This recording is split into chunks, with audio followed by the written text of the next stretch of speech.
శ్రీ గురుభ్యో నమః. అందరికీ నమస్కారం. తెలుగు హోమియోపతి గురుకులానికి స్వాగతం.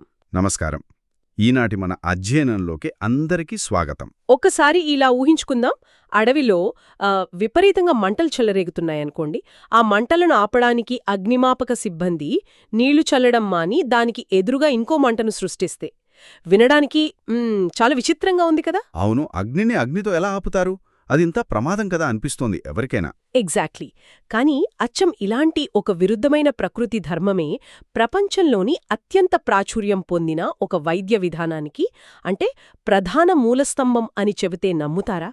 అవును, ఆ దిశగానే మన ఈనాటి డీప్ డైవ్ సాగబోతోంది. చాలా ఆసక్తికరమైన పోలికతో మొదలుపెట్టారు. రైట్. అయితే ఈ అడవి మంటల రహస్యం వైపు వెళ్లే ముందు దాన్ని పట్టుకోవడానికి అవసరమైన ఒక ముఖ్యమైన అంశాన్ని గత అధ్యాయంలో మనం చర్చించాం కదా, వ్యక్తిగతీకరణ గురించి.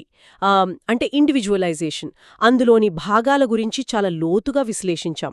అవును, ఒక రోగి వ్యక్తం చేసే మానసిక లక్షణాలు, సామాన్య లక్షణాలు, విశేష లక్షణాలు, ఇవన్నీ కలిపి ఒక ఖచ్చితమైన లక్షణాల సముదాయంగా, అంటే టోటాలిటీ ఆఫ్ సిమ్టమ్స్గా ఎలా మారుతాయో చూశాము. కరెక్ట్. సరైన ఔషధ ఎంపికకు ఈ టోటాలిటీ అనేది ఒక దిక్సూచిలా ఎలా మార్గదర్శి అవుతుందో మనకు స్పష్టంగా అర్థమైంది. ఖచ్చితంగా. ఆ టోటాలిటీయే కదా రోగి పూర్తి చిత్రాన్ని మన ముందు ఉంచేది. అయితే ఇక్కడే నాకొక ముఖ్యమైన ప్రశ్న వస్తోంది. మనం టోటాలిటీ అంటున్నాం, సరైన మందు అంటున్నాం కదా, అసలు ఈ మొత్తం వ్యవస్థ ఏ సూత్రాలపై ఆధారపడి ఉంది? అంటే హోమియోపతి అనేది ఏదో కొందరు వైద్యులు వాళ్ల సొంత అనుభవంతో ట్రయల్ అండ్ ఎర్రర్ పద్ధతిలో తయారు చేసుకున్న విధానమా, లేక దీని వెనుక ఏదైనా ఖచ్చితమైన వ్యవస్థ ఉందా? ఇది చాలా లోతైన ప్రశ్న. ఇక్కడ మనం ఒక విషయం స్పష్టంగా అర్థం చేసుకోవాలి. హోమియోపతి అనేది యాదృచ్ఛికంగా, అంటే ఒక ర్యాండమ్గా జరిగిపోయే ప్రక్రియ ఏమాత్రం కాదు. ఓకే. ఇది సృష్టిలోనే కొన్ని ఖచ్చితమైన ప్రకృతి ధర్మాలకు లోబడి ఒక శాస్త్రీయ పునాదిపై నిర్మించబడింది. ఆ మూల స్తంభాలనే హోమియోపతిలో సూత్రసప్తాకం అని అంటారు. ఇంగ్లీష్లో 7 కార్డినల్ ప్రిన్సిపుల్స్ అంటాం. ఈనాటి అధ్యయనంలో ఆ 7 సూత్రాల లోతులను తెలుసుకుందాం. సూత్రసప్తాకం వినడానికి గంభీరంగా ఉంది. ఇంతకీ ఆ 7 సూత్రాలు ఏమిటి? అవి ఒక భవనానికి ఉన్న 7 స్తంభాల్లాంటివా? కరెక్ట్గా చెప్పారు.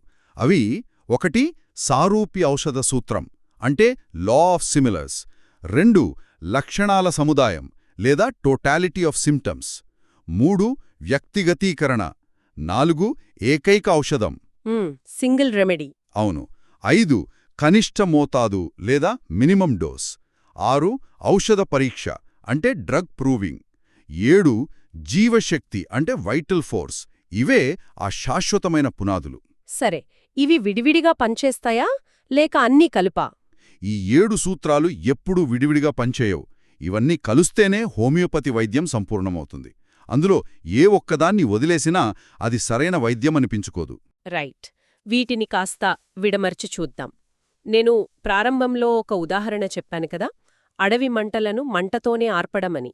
ఇది ఒక సూత్రమేనా? అక్షరాలా. ఆ ఉదాహరణ సూచించేదే మన మొదటి సూత్రం, సారూప్య ఔషధ సూత్రం. డాక్టర్ హానిమాన్ గారు తమ ఆర్గానంలోని 26వ ఆదివాక్యంలో ఈ ప్రకృతి ధర్మాన్ని చాలా స్పష్టంగా వివరించారు. సిమిలియా సిమిలిబస్ క్యూరెంటూర్ అంటారు దీన్ని. అంటే సమాన లక్షణాలు ఉన్న ఔషధం వ్యాధిని నయం చేస్తుంది. Like cures like. ఒక్క నిమిషం, ఇక్కడే నాకు కొంచెం లాజిక్ దొరకట్లేదు. లైక్ క్యూర్స్ లైక్ అంటే జబ్బుపడిన వాడికి ఆ జబ్బును పెంచే మందే ఇస్తారనా? ఆ అడవి మంటల ఉదాహరణలో ఎదురుమంట పెడితే మంటాగుతుంది సరే, కాని మన శరీరంలో ఒక వ్యాధి ఉన్నప్పుడు దాన్ని ఇంకా తీవ్రం చేసే మందు ఇస్తే ఇది వ్యాధిని పెంచదా? ఈ సందేహం రావడం చాలా సహజం. ఒక క్లినికల్ ఉదాహరణ చెప్తాను వినండి. ఒక జ్వరపీడితుడున్నాడు. జ్వరం, శరీరం వేడిగా ఉండటం, విపరీతమైన దాహం, ఇవి అతని లక్షణాలు. ఇప్పుడు మనం సరిగ్గా అవే లక్షణాలను, అంటే అదే వేడిని, దాహాన్ని ఒక ఆరోగ్యవంతులలో ప్రేరేపించగలిగే ఔషధ శక్తిని అతనికిస్తాం. ఇది కాకుండా జ్వరాన్ని పుట్టించే శక్తి ఉన్న మందుస్తారా? అవును. అప్పుడే అది ఖచ్చితమైన క్యూర్ అవుతుంది. ఎందుకంటే మనం ఇచ్చే ఈ కొత్త ఔషధ శక్తి సహజ వ్యాధి కన్నా కాస్త బలంగా ఉంటుంది. అప్పుడు మన జీవశక్తి దృష్టి మొత్తం ఈ కొత్త శక్తిపై దాడి చేయడానికి కేంద్రీకృతమవుతుంది. ఈ పోరాటంలో పాత సహజ వ్యాధి పూర్తిగా తుడిచిపెట్టుకుపోతుంది. వావ్!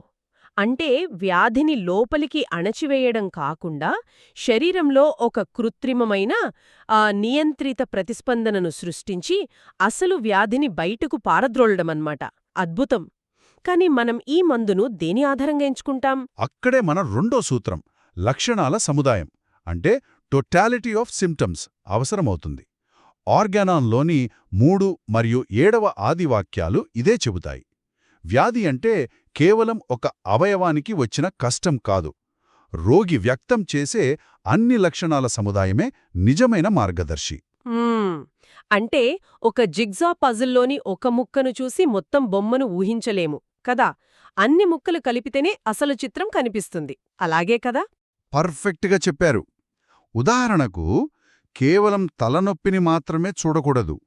తలనొప్పి, దాంతోపాటు విపరీతమైన దాహం, దానికి తోడు అకారణమైన కోపం, ఈ మూడింటిని కలిపి ఒకే చిత్రంగా అంటే పోర్ట్రేట్ ఆఫ్ డిసీజ్గా మనం చూడాలి.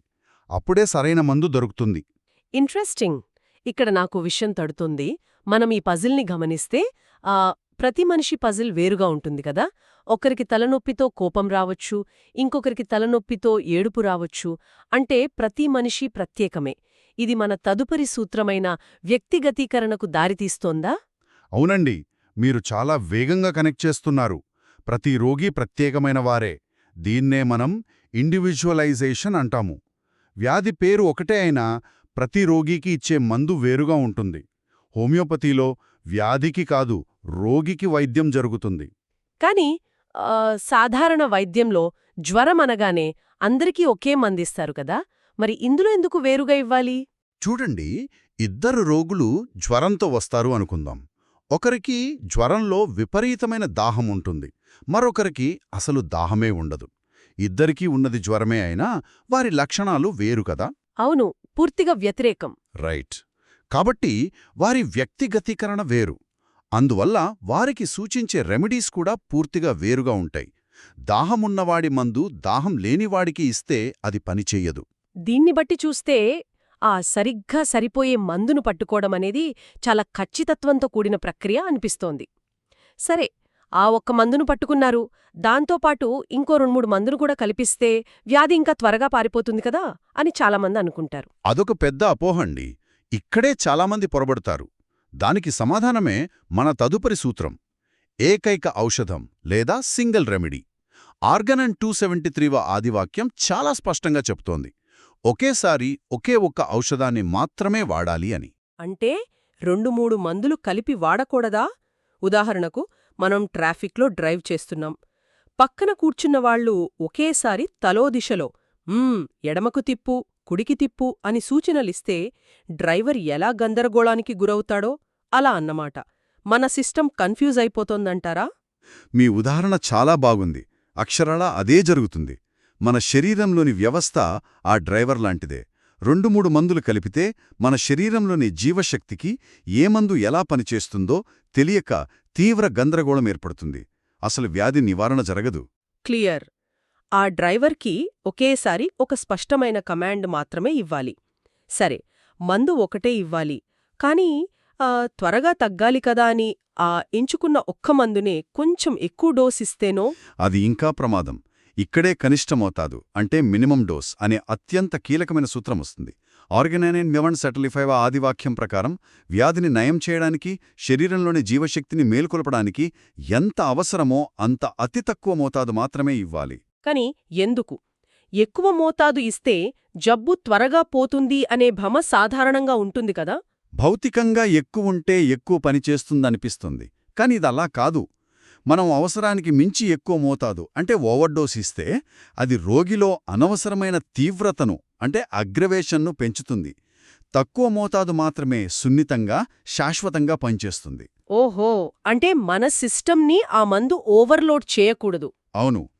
వ్యాధిని నయం చేసేదే ఆ మందు కాదు, మందు తట్టిలేపే మన సొంత జీవశక్తే. దాన్ని ఒక సున్నితమైన స్పర్శతో మేల్కొలిపితే చాలు. Perfect logic.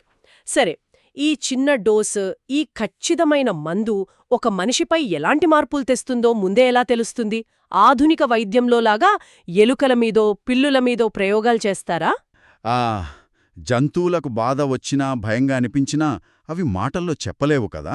అందుకే అఫోరిజం 3-10-8 ప్రకారం ఈ శాస్త్రంలో ఉన్న మరో అద్భుతమైన సూత్రం ఔషధ పరీక్ష అంటే డ్రగ్ ప్రూవింగ్. హోమియోపతి మందులను జంతువుల మీద కాకుండా ఆరోగ్యవంతులైన మనుషులపైనే పరీక్షిస్తారు. మనుషులపైనేనా? వావ్! అవునండి. అప్పుడే కదా ఒక మనిషి మానసిక శారీరక మార్పులు ఖచ్చితంగా తెలిసేది. నిజమే, చాలా విప్లవాత్మకంగా ఉంది. దీని గురించి భవిష్యత్తులో మనం మరింత లోతుగా తెలుసుకుందాం. అయితే ఇవన్నీ వింటుంటే నాకొక విషయం స్పష్టంగా అర్థమవుతుంది. మందు వెళ్ళి డైరెక్ట్గా బ్యాక్టీరియానో వైరస్నో చంపట్లేదు. అది మన శరీరంలో ఉన్న ఒక కనబడని శక్తికి ఆర్డర్ పాస్ చేస్తోంది. ఆ శక్తి ఏమిటి? అదే మన 7వ సూత్రం, బహుశా అత్యంత ముఖ్యమైనది. అదే జీవశక్తి అంటే వైటల్ ఫోర్స్. 9వ ఆదివాక్యం దీని గురించే చెబుతుంది. మానవ శరీరాన్ని, మనస్సును నడిపించే కంటికి కనిపించని అదృశ్య శక్తే ఈ జీవశక్తి. దీన్ని అర్థం చేసుకోవడానికి నేనొక అనాలజీ చెప్తాను. ఒక కంప్యూటర్ తీసుకుందాం. అందులో హార్డ్వేర్ ఎంత అద్భుతంగా ఉన్నా ఆపరేటింగ్ సాఫ్ట్వేర్ సరిగ్గా లేకపోతే పనిచేయదు కదా. మన శరీరానికి ఆ సాఫ్ట్వేర్ ఈ జీవశక్తి అన్నమాట. అద్భుతమైన పోలిక. ఈ జీవశక్తి సమతుల్యత దెబ్బతిన్నప్పుడే దాన్ని మనం డిసీజ్ లేదా వ్యాధి అంటాము.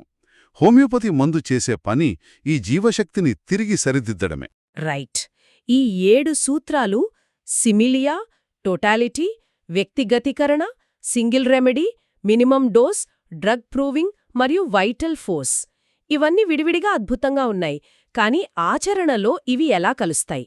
ఒక డాక్టర్ ముందు పేషెంట్ కూర్చున్నప్పుడు ఈ సమన్వయం ఎలా జరుగుతుంది? ఇవన్నీ ఒక గొలుసుకట్టులాంటివండి.